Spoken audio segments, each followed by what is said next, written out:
जिला बड़ा मलहरा के ग्राम के समस्त ग्रामवासियों लखनऊ के तत्वाधान में हनुमान मंदिर के प्रांगण में हो रही श्रीमद् भागवत कथा ज्ञान गंगा में श्री कृष्ण जन्मोत्सव बड़े ही धूमधाम के साथ मनाया गया।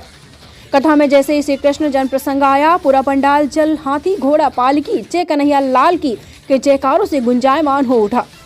श्रद्धालुओं ने बाल स्वरूप श्री कृष्ण के दर्शन किए और व्यासपीठ पर विराजित बाल व्यास पंडित श्री ऋषि गर्ग महाराज जी ने कान्हा को दुलारा। कथा में बाल व्यास पंडित श्री ऋषि गर्ग महाराज जी श्री कृष्ण प्रसंग सुनाते हुए कृष्ण की बाल लीला का वर्णन करते हुए कहा कि कंस के अत्याचारों के कारण ही उसने अभिमान और अनीतिपूर्वक राज करने के लिए अपने पिता उग्रसेन को बंदी बना लिया था।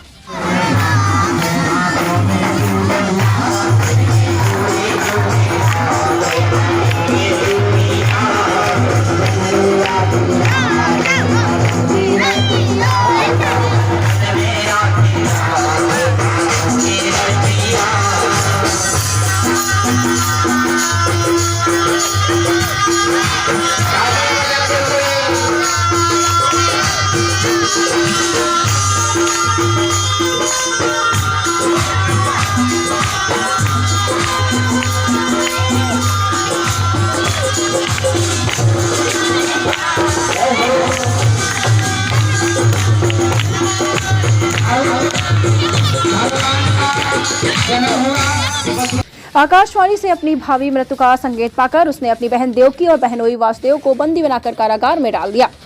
वहां एक एक कर उनके शाहपुत्रों की हत्या कर दी गई।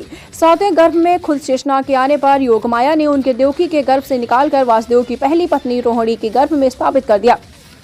भगवान ने 8वीं संतान के रूप में जन्म दिया। इस दौरान बाल कृष्ण को कंस के कारागार से नंद बाबा के घर ले जाने की झांकी भी प्रस्तुत की गई। कथा में बाल व्यास पंडित ऋषि गर्ग महाराज जी ने रासास्वादन करवाते हुए कहा कि भगवान श्री कृष्ण का जन्म भाद्रपद कृष्ण पक्ष अष्टमी को रात्रि 12 बजे रोहिणी नक्षत्र में हुआ था। भगवान कृष्ण ने संसार को अंधेरे से प्रकाश में ले जाने के लिए जन्म लिया और अज्ञान रूपी अंधकार को ज्ञान रूपी प्रकाश से दूर किया। भगवान ने अवतार लेकर इसे पुनः स्थापित किया है। सभी मानव के मानवता से अभिषिक्त होकर सकते हैं, अमानवता से नहीं। हम एक थे, हम एक हैं और हम एक रहेंगे। यह युगों का सत्य है। शरीर के अंग पृथक होकर भी एक है, सृष्टि के जीव भिन्न होकर भी अभिन्न है, क्योंकि उसका सृष्टि एक ही है।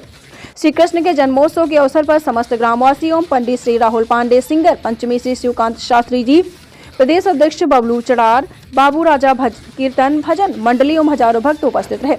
IBP न्यूज के लिए तहसील संवाददाता विजय अहिरवार के साथ तहसील क्राइम संवाददाता सुखराम अहिरवार, घुआरा, छतरपुर, मध्य प्रदेश।